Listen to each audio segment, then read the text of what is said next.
Hello and welcome back. In the previous video, we talked about Young's double slit experiment, a very important experiment in physics, which used a simple setup to show conclusively that light acted as a wave because it exhibited properties of diffraction and interference. In this video, we're going to talk a little bit further about the double slit experiment and look a little more closely at the positions of fringes, both bright fringes and dark fringes. So first we'll look at what factors determine the position of fringes. Then we will see what expressions we can use to denote the location of dark fringes. We did that for bright fringes in the previous video. And we will also talk about how transmission gratings work, which use many slits, not just two slits. And finally, explain why CDs, peacock feathers, and soap bubbles have these range of colors that they shine in. You'll see that all of that comes back to the properties of light that we have discussed in the last couple of videos. All right, to recap some of the key points of the last video and to draw some new conclusions from it, let's list some of the key things we discussed in the previous video. So first, we saw that for bright fringes, we needed constructive interference. This is where two waves meet at a spot and interfere while they are exactly in the same phase. When one is at the peak, the other one is at the peak. When one is at the trough, the other one is at the trough, and so on. So the path length difference for this had to be an integer multiple of lambda. Lambda is the wavelength of light. M here was 0, 1, 2, or any whole number. And so when M is 0, path length difference is just 0. So the light traveled this exact same distance from both the slits to a point on the screen. And that point would be exactly in between the slits where we saw the first bright spot. And then there were other spots where as long as the path length difference is an exact multiple of the wavelength, you will still get constructive interference. And that led to the angle at which bright fringes are found to be m lambda over d. And in deriving this expression, we assumed that for small angles, theta approximately equals the value of sine of theta, which also approximately equals the value of tangent of theta. This is called small angle approximation, and this only works when theta is expressed in radian. So if you change your calculator mode to radian and try to calculate sine of 0.0001 or sine of 0.001478, whatever number you want, you will see that the answer is same as the angle that you put in. So for small angles, these expressions are true. Actually, technically, this was supposed to be sine of theta, m equals m lambda over d, but we eliminated sine because for small angles, which when you use a two-slit experiment, the angles typically are small, we got this as just the angle in radian equals m lambda over d, which then gave us the final expression, which was the position. So if I have a screen and I got two slits and I measure everything with respect to the midpoint between the two slits, I had the position of bright fringes. So if one bright fringe is here, another bright fringe is here, these were given as the measurement of y, linear measurement of space, and that was equal to m lambda L over d. L here was the distance between the slit and the screen, and m here is simply the fringe number. So there's going to be one bright fringe right at the center here between the two slits where m is 0, and then for m1, m2, and so on, you'll get subsequent bright fringes. The important factors here are lambda and d. So the observations we make here are as lambda increases, y sub m increases also because lambda is in the numerator. So this tells us that if I use red light, red fringes will be farther apart than blue fringes because red light has a bigger lambda than blue light. So the y sub m for red will be farther than blue. So for example, if I change my color here to blue and show it little offset here, the first center point, everybody will have a bright fringe no matter what your color is, because for m equal to 0, you'll get a path length difference of 0 regardless of what lambda is. But then the subsequent bright fringes for blue light, you'll end up seeing the next bright fringe here, and then here, and so on. So the blue fringes will be closer together than the red fringes. That's the first conclusion. The second conclusion is as d increases, and d, remember, was the distance between the slits. So this here was d. As d increases, y sub m decreases. or said the opposite way, as D decreases, Y sub M increases. So this again is very surprising. If light was not a wave, this is not what you would expect. The closer and closer and closer you bring the two slits, the farther and farther and farther the bright spots get.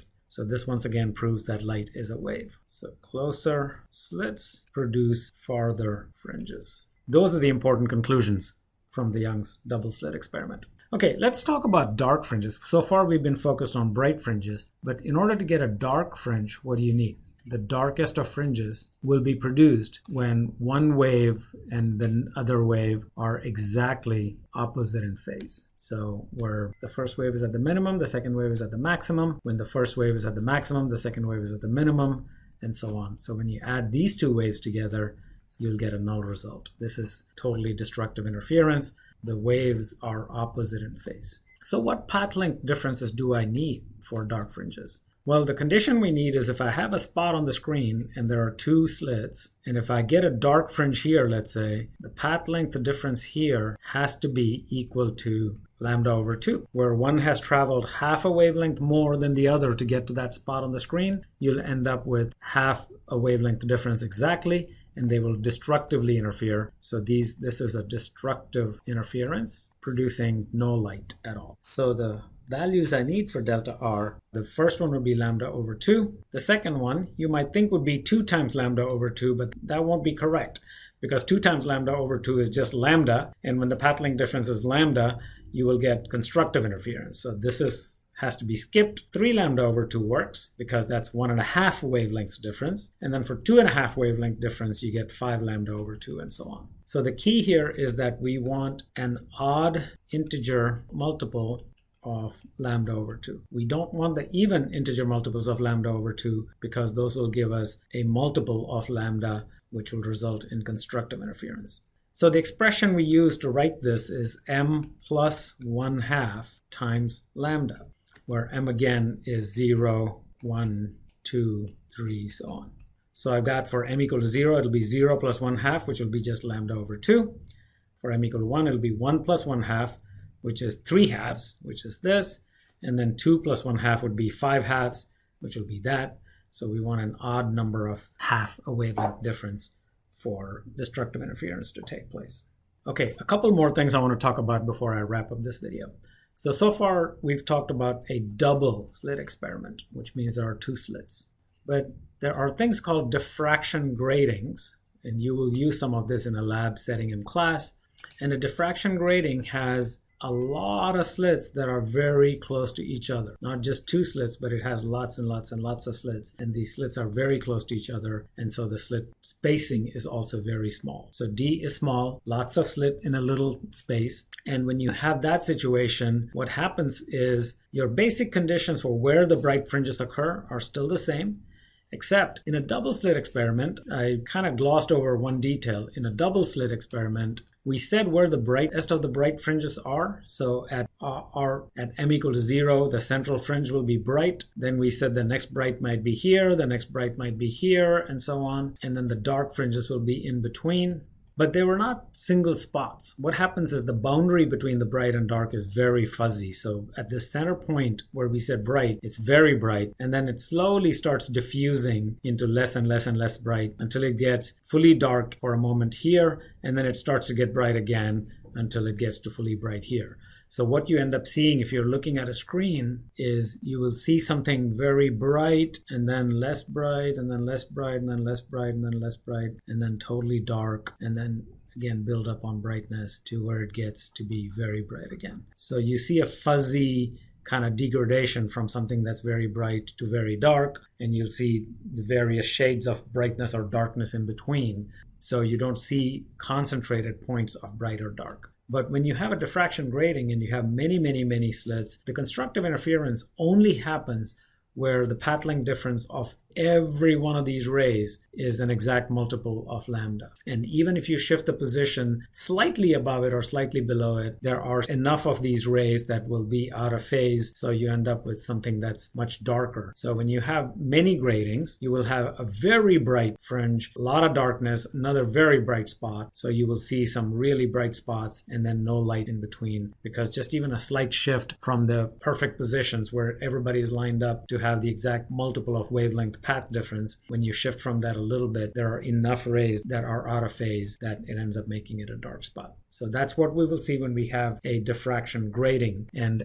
n in the diffraction grating is the number of slits. But a lot of the fundamental equations are still the same. So now we got sine theta m equals m lambda over d. But when we have a diffraction grating, we have a lot of slits. So now the angle of these bright spots can be a large angle. So I'm no longer dealing with just a small angle. This theta can be fairly large. And so we can't use the approximation of sine theta equals theta. So we use the full form sine theta m equals m lambda over d. And then the position of bright spots here would be L times tangent of theta m, where that theta m is the same theta for which sine theta was equal to this. And as n increases, the intensity of the brightest spot increases because more light is concentrated at those spots. All right, just a couple more things before I wrap this up. So far, we have talked about something called transmission grating. Both Young's double slit experiment and the diffraction grating that I just talked about are transmission grating because light passes through a hole. The other way I can get similar effects is by reflection grating. So in a reflection grating, light doesn't pass through a hole, but it's reflected off of mirrors. So this is how spectroscopy is done.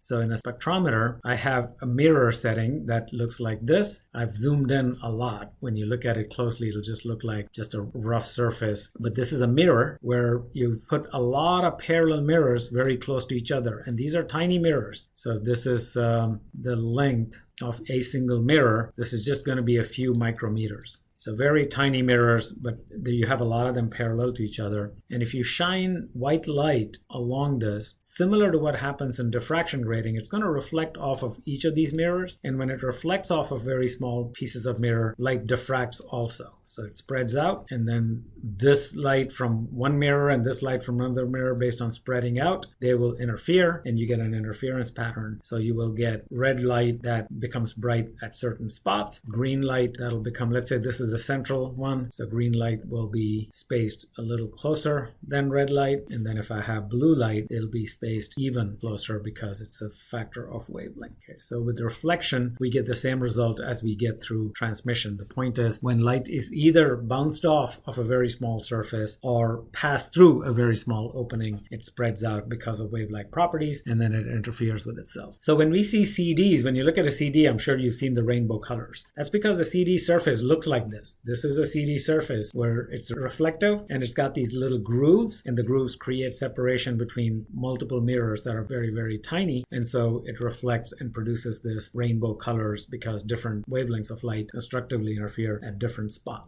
So we see that in CDs. We see that in peacock feathers. Peacock feather has that same kind of rough reflecting property, which results in constructive interference of different colors at different points, leading to this luminescence and fluorescence that we see. And then if you've ever looked at a soap bubble has a thin surface, and when you have light bouncing off of it, some of the light reflects off the top surface, some of the light goes through and reflects off the inner surface, and so you have reflection happening from two surfaces that are very close to each other. Once again, light has wave-like properties, so it'll spread, and those two reflections interfere with each other, and that causes bright fringes. And the colors have different positions. So red colors are more widely separated, blue colors are more closely separated, so you will see rainbow colors in a soap bubble. All right, so in this video, we looked a little closer at the position of fringes in a double slit or a multi-slit experiment, because we also talked about diffraction grating and spectroscopy, which typically uses mirrors. So let's just call it multi-slit or multi-slit/reflection. Okay, so expand this to all the things we talked about. And we saw that the fringe position depends on three things. It depends on the wavelength of light, which means red fringes are separated more than blue fringes are, and green fringes will be somewhere in between. between. We also saw that the closer the slits are, the farther the fringes are. This was a little bit of a surprise. If light did not act as waves, this would be opposite what we would expect. And then it also depends on this L, the capital L we used in our equations, which was the distance between the slit and the screen. And then we saw that dark fringes happen when you have interfering waves that have exactly the opposite phase. So the path length difference has to be an odd multiple of lambda over 2. So this gave us the equation delta R equals m plus 1/2 times lambda. So 1.5 lambda, 3.5 lambda, and so on. And then we saw what diffraction grating is, where you have a lot of slits and the sharp points become very delineated, sharp, and pointed. And then we took a look at reflection grating, thin film interference, which is soap bubbles, and also peacock feathers. They all use the same principle of diffraction and interference to create the rainbow colors we're accustomed to seeing. Thank you.